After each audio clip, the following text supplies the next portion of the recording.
CRPF केवल एक CAPF के रूप में नहीं है।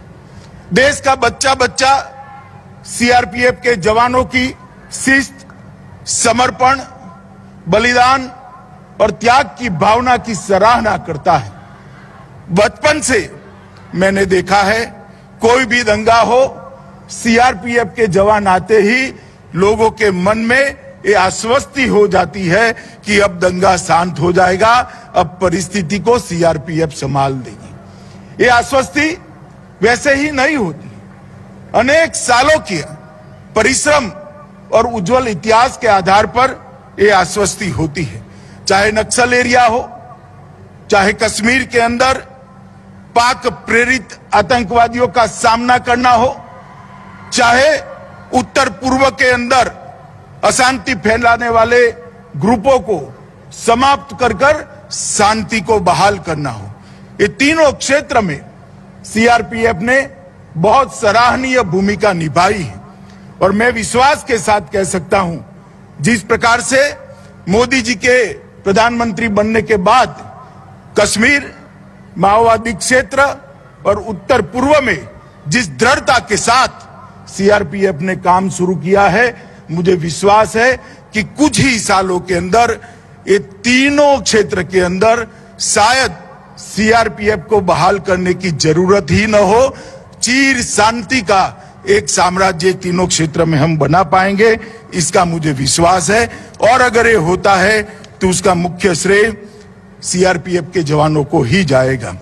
आज के दिन ही 1950 के दिन देश के प्रथम गृह मंत्री और लौह पुरुष, जिनके कारण आज हम एक अखंड भारत का स्वरूप देख रहे हैं, सरदार पटेल ने सीआरपीएफ को ध्वज दिया था।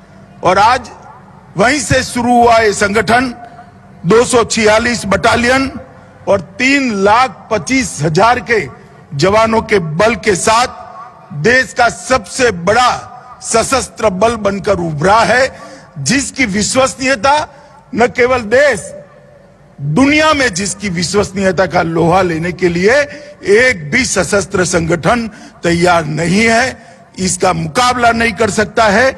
इस प्रकार का एक अद्भुत संगठन आज खड़ा हुआ है। मित्रों, आज जब सीआरपीएफ का स्थापना दिन है, हम हॉट स्प्रिंग को कैसे भूल सकते हैं।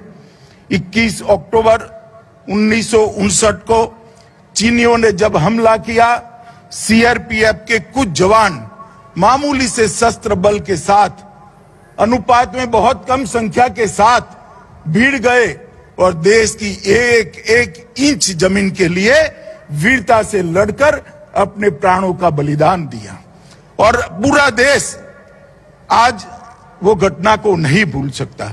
और इसीलिए 21 अक्टूबर को पूरे देश के सभी पुलिस बल पुलिस दिवस के रूप में मनाकर हॉट स्प्रिंग पर सीआरपीएफ के जवानों ने जो वीरता और बलिदान का जज्बा दिखाया, इससे प्रेरणा लेकर देश की आंतरिक सुरक्षा के लिए पुनः अपने आप को समर्पित करते हैं। 9 अप्रैल 1965 को सरदार पोस्ट पर कच्छ में जब पाक की इंफेंट्री ब्रिगेड ने हमला कर दिया, तब भी सीआरपीएफ की जवान ही वहां मौजूद थे। उन्होंने अपना सर्वोच्च बलिदान देते हुए जहां तक शरीर में रक्त की एक बूंद थी, वहां लड़ाई लड़ी और देश की भूमि को बचाने का प्रयास किया।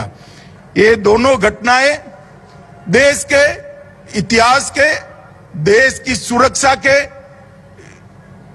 अंदर सुवर्ण अक्षर से लिखी थी और हमेशा सीआरपीएफ और पूरे देश को ये दोनों घटनाओं को पर गर्व होता है। इसीलिए 9 अप्रैल को हम शौर्य दिन के रूप में भी मनाते हैं।